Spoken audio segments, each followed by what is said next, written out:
Perairan Laut Natuna merupakan zona ekonomi eksklusif Indonesia. Kawasan ini mempunyai potensi sumber daya laut dan keanekaragaman yang melimpah.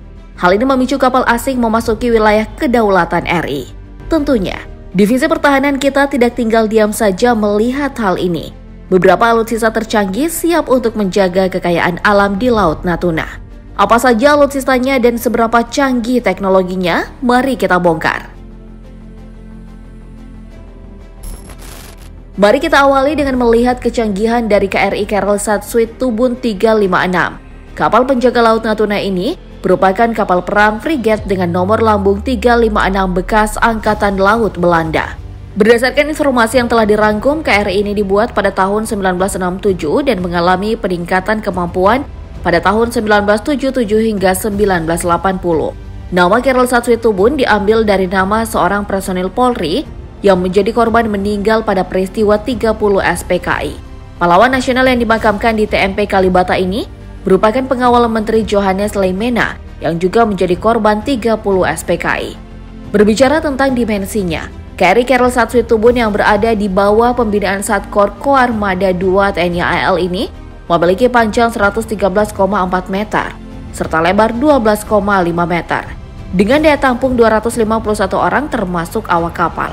Kapal dengan sistem pertahanan rudal anti pesawat ini mampu bergerak dengan kecepatan 28,5 knot dengan jarak tempuh 4.500 mil laut. Pada persenjataan, KRI Carel Satsweet Tubun dilengkapi rudal darat ke udara dengan sistem peluncur Simbat, meriam oto melara kaliber 76 mm, rudal anti kapal perang C-802, torpedo Honeywell Mk46 kaliber 533 mm, dan senapan mesin Browning kaliber 12,7 mm. Kalau soal kecanggihan, kapal frigat ini nggak usah diragukan lagi. Teknologi yang terpasang di KRI Carel Satsweet Tubun adalah radar kontrol tembakan, sonar hingga dik, sangat cocok digunakan untuk perairan Natuna. Selain menjaga wilayah laut, bagian udara Natuna juga tak luput dari pengawasan. Alutsista canggih yang bertugas di wilayah ini adalah pesawat tempur F-16C. Kapal milik Pangkalan Udara TNI AU Pekanbaru ini merupakan jet tempur produksi Lockheed Martin yang terletak di Amerika Serikat. Adapun kecanggihan F-16C yaitu dilengkapi radar APG-83. Radar ini menawarkan kesadaran situasional yang lebih baik, fleksibel, dan penargetan cuaca yang lebih cepat. APG-83 akan memberikan informasi kepada pilot mengenai area target secara terinci yang belum pernah ada sebelumnya. Kemudian tampilan peta digital yang dapat disesuaikan dengan fitur perubahan dan pembesaran. Fitur utama lain dari F-16C adalah CPD atau Center Pedestal Display yang memberikan citra yang taktis dan kritis kepada pilot pada layar dengan resolusi tinggi. CPD baru ini memungkinkan peta berwarna yang dapat bergerak lebih besar dan mudah untuk mengelola tampilan situasi antar udara. CPD juga kompatibel dengan sistem Night Vision atau mode penglihatan malam. Pesawat ini dilengkapi dengan sistem Electronic Warfare atau EW. Sistem EW sepenuhnya terintegrasi dengan subsistem avionik lainnya dan memberikan kesadaran situasional yang kuat kepada pilot dengan radar penerima peringatan digital dan kemampuan gangguan aktif yang kuat. Selain itu, sistem EW ini juga mewakili teknologi digital EW paling modern yang tersedia, memberikan perisai elektronik yang aman terhadap rudal anti pesawat dan ancaman dari radar musuh. Kemampuan F-16C ini dipastikan dapat terbang dan bertempur hingga tahun 2045. Selanjutnya kita kembali ke alutsista laut. Kali ini ada KRI Teku Umar 385. Kapal ini tergabung dalam jajaran Komando Armada RI Kawasan Barat atau biasa disingkat Koarmabar.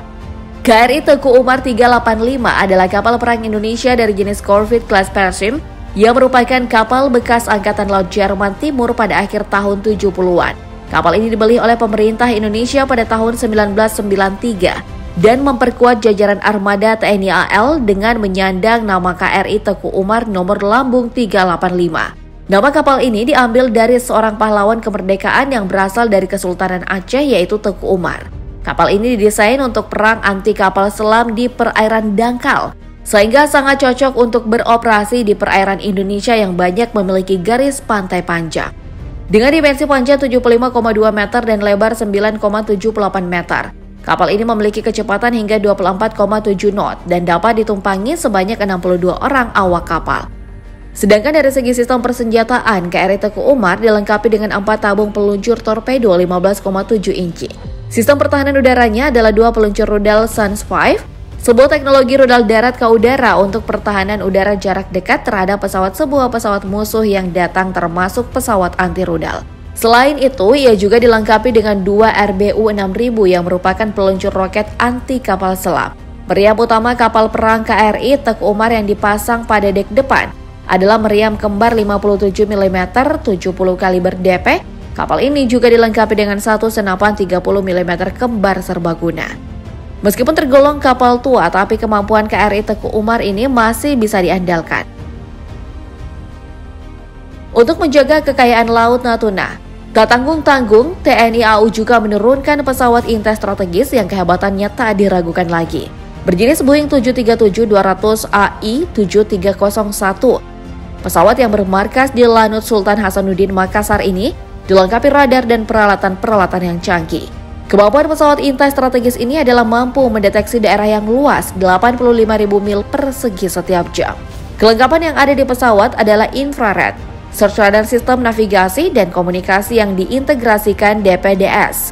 Oleh karena itu, pesawat ini mampu melaksanakan tugas-tugas seperti pengawasan dan pengintaian di lautan Nusantara dan zona ekonomi eksklusif, land mapping, pengawasan daerah musuh tanpa harus terbang di atas wilayah musuh, serta sebagai pesawat transportasi untuk melaksanakan pemindahan strategis pasukan tempur.